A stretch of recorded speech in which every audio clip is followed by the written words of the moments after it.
We start in Kenya, where Kenyans will go to the polls tomorrow to elect a new president after President Uhuru Kenyatta's turbulent 2 terms in office. It's the country's 7th general election since the multi-party electoral democracy 30 years ago, and its 3rd under the 2010 constitution. The progressive constitution was part of reforms designed to address political animosities that ignited the 2007 deadly election violence. Voters will be required to simultaneously vote for a president, senators, members of parliament, country governors and country assembly members. For more on this, we're joined by Voice of Kenya reporter in Nairobi, Kennedy Wandera. Very good evening to you. Thank you for joining us. I mean, this is set to be a very critical election, and Kenyans are preparing to make their marks tomorrow. What are you reading in terms of the mood and the atmosphere ahead of the voting process?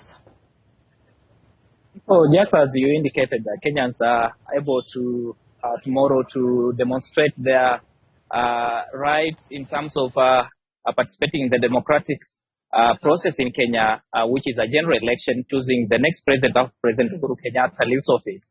And the Independent Electoral Boundaries Commission has been speaking a few minutes ago. They are saying they are prepared for this particular election.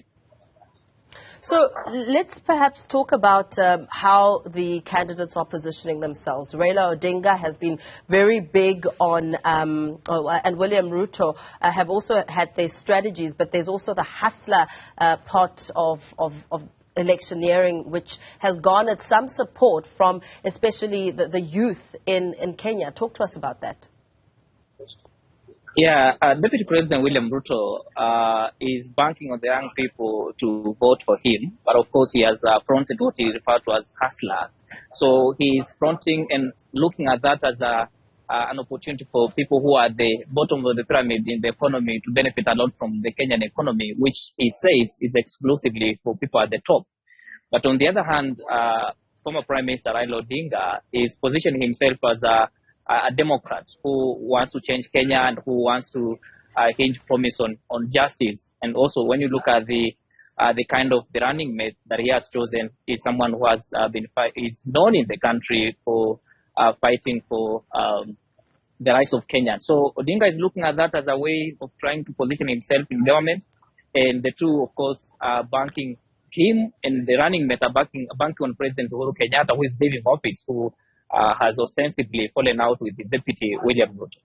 Odinga has run for presidency 4 other times in races that were just as tight. And we know that he didn't want to take part in the debate, the recent debates that took place.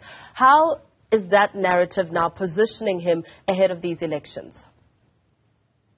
Of course, when you look at the 2017 election, President Uhuru Kenyatta didn't appear for the presidential debates. And when you look at what the analysts say here in Kenya, this debate sway a little number of people. They do not really look at the debates as a way of trying to influence them.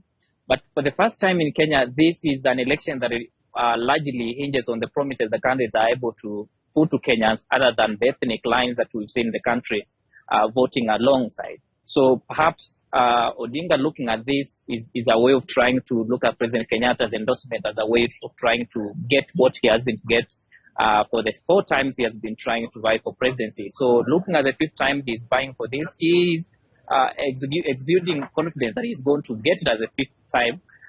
But when you look at the kind of challenge that is also being posed by Deputy President William Ruto, it's not quite an easy task. Yeah. And very lastly, perhaps just speak to us about the crisis that is facing Kenyans, the 2 big ticket issues, the cost of living crisis and the high unemployment. I mean, what do voters, potential citizens and voters now want to hear from whoever they choose to lead the country?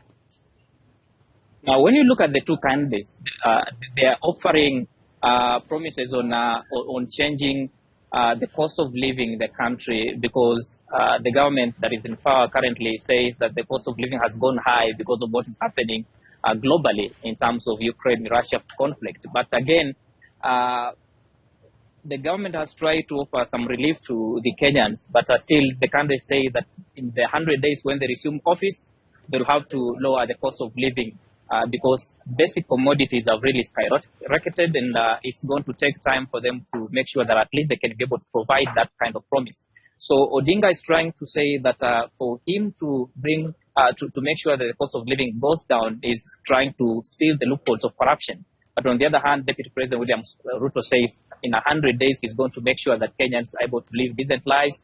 But all of them do not show or demonstrate how specifically they're able to do that. So we can only wait, and Kenyans can only wait after even casting those ballots. Yeah, absolutely. Thank you so much for giving us an insight on what is happening in Kenya ahead of those elections. Kennedy Wandera bringing us the latest there.